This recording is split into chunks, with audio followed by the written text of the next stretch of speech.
I pozdrav svima ljudi, evo nas u trećem epizodi Minecraft preživljavanja. Mi danas igramo Minecraft preživljavanje kao što sam i sad rekao i rešili smo da pravimo kulu. U sljedećoj epizodi sam mislio da pravimo parkour mapu. Da, parkour mapu, kao što ste ako ste me lepo čuli, parkour mapu. A danas ćemo na ovom mjestu, već sam odlučio da pravimo kulu. Ja sam mislio da će to dugo trajati, zato mislim da hoće. Gledam dimenzije kule koliko će da bude. Ja ću da zastavim video dok ne izmerim dimenzije kule, zato hop. Ljudi, evo nas, mislio sam da mi kula bude malo nesimetrična, zato da počnemo da gradimo. Kula mi neće biti simetrična, bit će ovo prvi red šaren, pa ću onda da vidim. Prvo ću vam pokazati kako će kula da izgleda, pa ću da zostavim video, jer ne želim da potrošim vreme ovako. Prvo ću prvi red da uradim, pa ću onda samo greška, da imamo novi cobblestone. Negdje ću stone da stavim, tako će biti izgledati prvi red.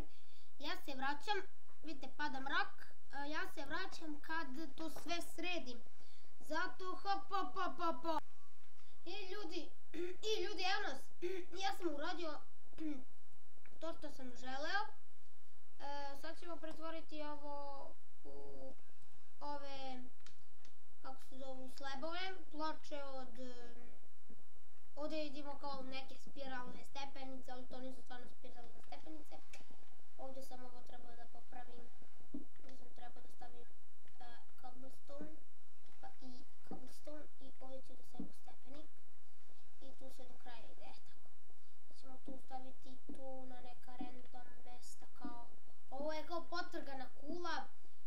Volim da pravim nešto potrgano, a to su na primjer kule,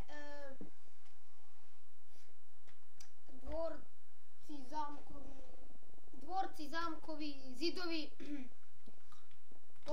Ovdje je u tom problem, ovdje je u tom u pitanje smo doveli kulu koja je potrgana.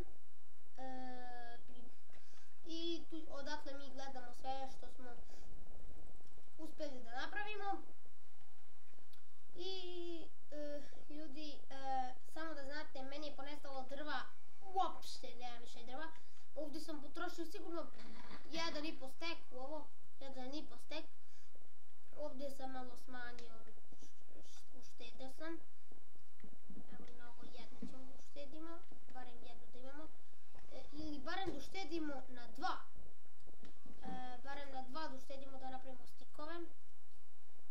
I da napravimo baklje. I ljudi, zaustavljam video dok stignemo do tamo. I ljudi, završili smo. Ovdje ćemo završiti video. Mislim, nismo još završili, trebamo pod. Nadam se da mi neće pukne šovu, jer je preslab. Znao sam da će da pukne toko ovdje. Da napravimo malo random pod. Random, čujte mene, random pod. Beži, simetrija, mislim, možeš ti da se vratiš. Tu neki stone brick i tu ćemo taj stone brick. Ovdje ćemo neki slab, ovdje ćemo slab, ovdje ćemo slab, ovdje ćemo da srušimo. Naprimjer, tu ćemo da stavimo i ovo ćemo ostalo da popunimo cobblestoneom. Možda ćemo čak i vunu da stavimo kao tu, evo, vunu ćemo da stavimo, može i vuna. Kao da nam bude kao neki tepišić mali tu. Tepih, evo, i tačno sam imao sve. I ljudi, to je bilo to što se tiče ove epizode. Lajkujte, subscribe, nadam se da vam se svidio ovaj video. I do sljedećeg videa. Hop, pa pa!